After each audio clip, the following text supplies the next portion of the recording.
आज आपण अत्यंत महत्त्वाचा टॉपिक बोलणार आहोत, मीटर कनेक्शन.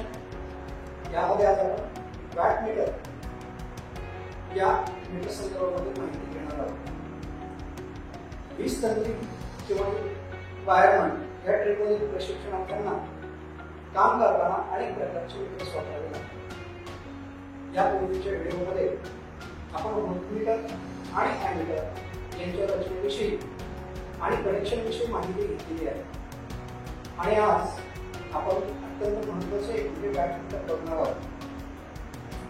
वॅट मीटरच्या सहाय्याने आपण जी विविध उपकरणं मंडळामध्ये जोडली जातात त्यांनी घेतलेली पॉवर आपल्याला या मीटरच्या सहाय्याने मोजता येते. वॅट मीटरची रचना जर आपण पाहायची म्हटलं तर यामध्ये दोन एलिमेंट्स असतात, एक प्रेशर कॉइल आणि करंट कॉइल. म्हणजे जशी व्होल्टमीटरमध्ये प्रेशर कॉइल असते आणि अँपिअर मीटरमध्ये करंट कॉइल असते, या दोन्ही कॉइल्स या मीटर्समध्ये एकत्रितपणे असताना आपण असे म्हणू शकतो की व्होल्टमीटर आणि अॅमीटर यांचं हे एकत्रीकरण आहे. या दोन्ही मीटरचा बेसिक डिफरन्स म्हणजे अँपिअर मीटरची जी कॉइल असते ती जाड तारेपासून आणि कमी वेळेतून तयार केलेली असते, त्यामुळे तिचा विरोध अतिशय कमी असतो. तर प्रेशर कॉइलची व्होल्टमीटरमधील प्रेशर कॉइल जी आहे ती पातळ तारेपासून आणि जास्त वेळ घेऊन तयार केलेली असते, त्यामुळे तिचं इलेक्ट्रिकल रेजिस्टन्स अतिशय उच्च असतो. त्यामुळे वॅट मीटरची जोडणी करताना ही दोन एलिमेंट्स आपल्याला अत्यंत काळजीपूर्वक जोडावी लागतात. त्यातली सगळ्यात महत्वाची गोष्ट म्हणजे अँपिअर मीटर आपण हा लाईनच्या सिरीजमध्ये आणि लोडच्या सिरीजमध्ये जोडतो. त्याच पद्धतीने वॅट मीटरची करंट कॉइल सुद्धा लाईन व लोडच्या सिरीजमध्ये जोडावी लागते. तर प्रेशर कॉइल ही पॅरलल मध्ये जोडावी लागते. प्रत्यक्ष मीटरची जोडणी करताना करंट कॉइल आणि प्रेशर कॉइल या डिटेक्ट कराव्या लागतात. बऱ्याचदा मीटरवरती दिलेली रिडिंग्स किंवा सिम्बॉल्स लक्षात आले नाही तर कनेक्शन चुकण्याची शक्यता असते. असे होऊ नये म्हणून आपण प्रॅक्टिकली प्रथम करंट कॉइल व प्रेशर कॉइलचे टर्मिनल्स डिटेक्ट करणार आहोत आणि मग प्रत्यक्ष मीटर्सची आपण जोडणी करणार. कशी डिटेक्ट करणार आपण करंट कॉइलचे टर्मिनल्स? त्यासाठी आपण 200 वॅट सिरीज टेस्ट लॅम्पचा उपयोग करणार आहोत. वॅट मीटरवरील टर्मिनल्स पैकी ज्या दोन टर्मिनल्सवरती दिवा ब्राईट लागतो ती टर्मिनल्स म्हणजे करंट कॉइलची टर्मिनल्स आहेत. तर ज्या दोन टर्मिनलवरती दिवा डार्क लागेल किंवा तो प्रकाश झालेला दिसणार नाही ती टर्मिनल्स म्हणजे प्रेशर कॉइलची टर्मिनल्स. अशा पद्धतीने एकदा टर्मिनल्सची खात्री झाली की मग आपण प्रत्यक्ष मीटर्स जोडणार.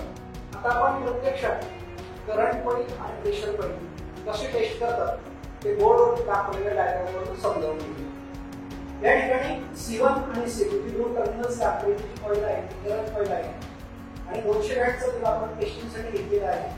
ज्यावेळेस आपण सकाळी टर्मिनल्स टेस्ट लॅम्पची कॉइलच्या अक्रॉस करू त्यावेळेस या ठिकाणी दिवा ब्राईट लागणार आहे. ज्या दोन टर्मिनल्स वरती दिवा ब्राईट लागतो ती टर्मिनल्स म्हणजे करंट कॉइल टर्मिनल्स. तर जेव्हा टेस्ट लॅम्पची दोन टोके आपण P1 आणि P2 या टर्मिनलवर आपण टच करू त्यावेळेस किंवा डार्क लागेल किंवा तो प्रकाश झालेला दिसणार नाही, कारण प्रेशर कॉइलचा रेजिस्टन्स अतिशय उच्च असतो. आता आपण प्रत्यक्ष कनेक्शन डायग्राम बघूया. या ठिकाणी वॅट मीटर जे आहे त्या वॅट मीटरची करंट कॉइल आणि प्रेशर कॉइल या दोन्ही या ठिकाणी दाखवलेले आहेत. सर्किट मध्ये एल वायर जी आहे फ्यूज आपण स्विचला गेलेली आहे.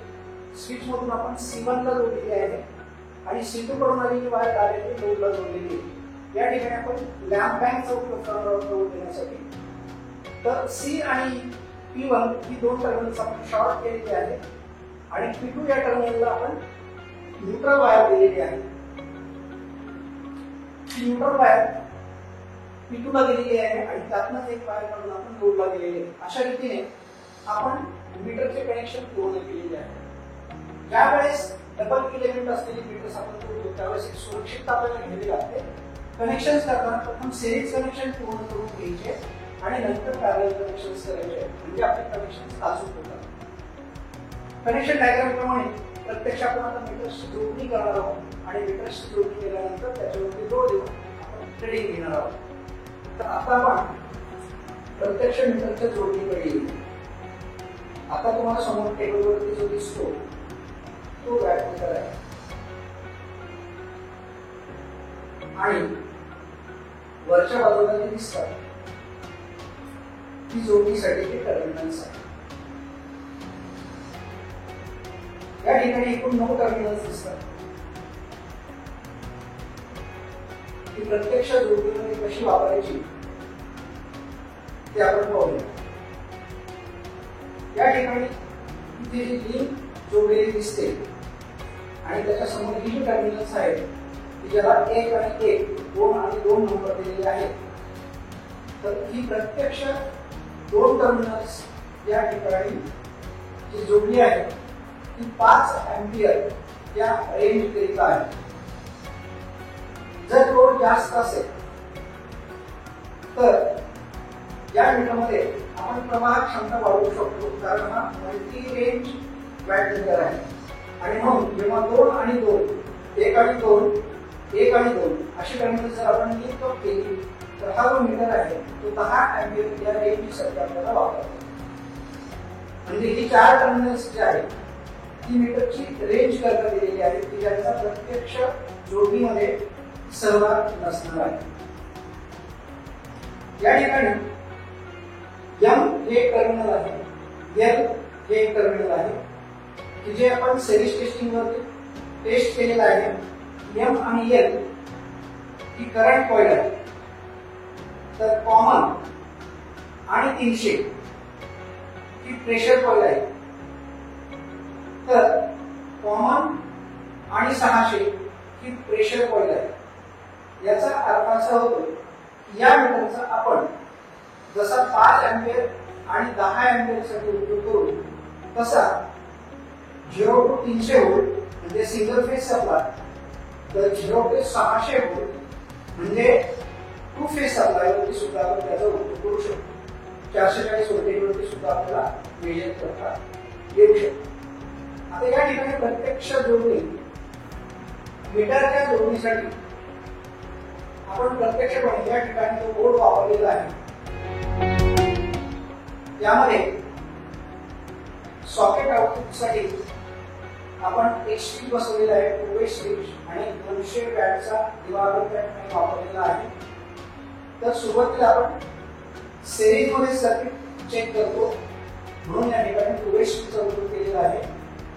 सर्किट बरोबर जोडण्याची खात्री झाल्यानंतर आपण सर्किट पॅरलल या स्थितीमध्ये म्हणजे डायरेक्टली सप्लायशी जोडणार आहोत.